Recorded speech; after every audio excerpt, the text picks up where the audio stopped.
Members at the Strong Museum of Play got an email this week asking for a donation.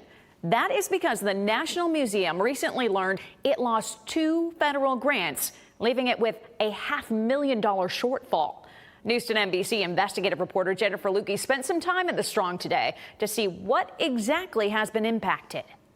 The museum was planning to use the federal cash to protect some of its collections and to open a new exhibit dedicated to the history and cultural relevance of game shows.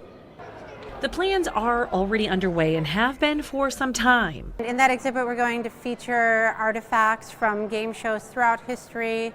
We are the home of the National Archives of Game Show History. So we're talking about set pieces from iconic shows like The Price is Right, Wheel of Fortune, Jeopardy, Let's Make a Deal. But the $400,000 in promised funding from the National Endowment for the Humanities has been cut. An additional $100,000 in promised cash from the Institute of Museum and Library Services to catalog and preserve some of the collections here is also no longer coming.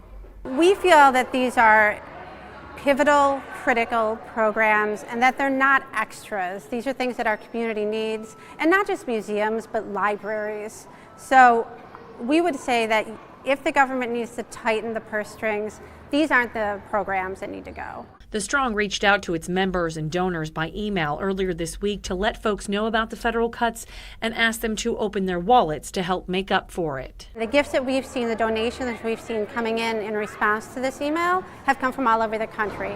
And that says a lot about the Strong and its value as a community cornerstone here in Rochester.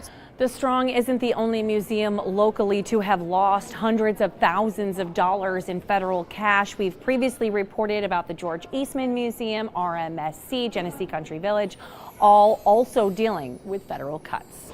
In Rochester, Jennifer Lukey, News 10 NBC.